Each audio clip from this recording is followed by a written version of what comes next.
Tonight, the embattled police chief of Ferguson, Missouri, says the National Guard stood by and did nothing as riots threatened his city after the fatal shooting of an unarmed black man by a white police officer. Chief Tom Jackson said that today in his first network interview since the grand jury declined to indict the officer. Federal investigations of the shooting and the department are wrapping up, and Dean Reynolds sat down with the chief today. Ferguson Police Chief Tom Jackson says his department is misunderstood. Did you discover a racial problem in the department? No. None? No, there's not a racial problem in the police department. No racial difficulties, no racial issues, no racists in the department? We clearly have a racial divide that is perceived by a large part of the community. As for charges of police harassment here, has that changed? Well, I challenge it that anyone was harassed. Racial profiling is not only prohibited, but it's illegal. Jackson said his men, the vast majority of whom are white, have suffered a great deal.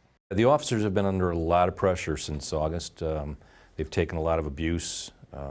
They've been assaulted quite a bit, and it's taken its toll on them. Are there some things you already know that you need to change?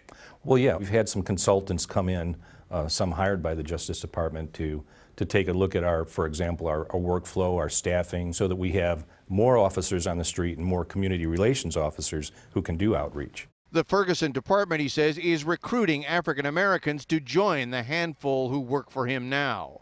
We've actually had more candidates, minority candidates, apply since this occurred than we did before.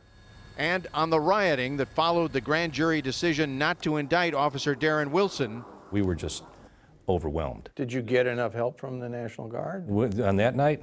No, we got no help from the National Guard that night. Is that a sore point? It certainly is. Chief Jackson says he has no plans to retire, Scott, and while he acknowledges there are some who would like to see him go, he says he feels his position here in Ferguson is solid. Dean Reynolds with the news-making interview tonight. Dean, thanks very much.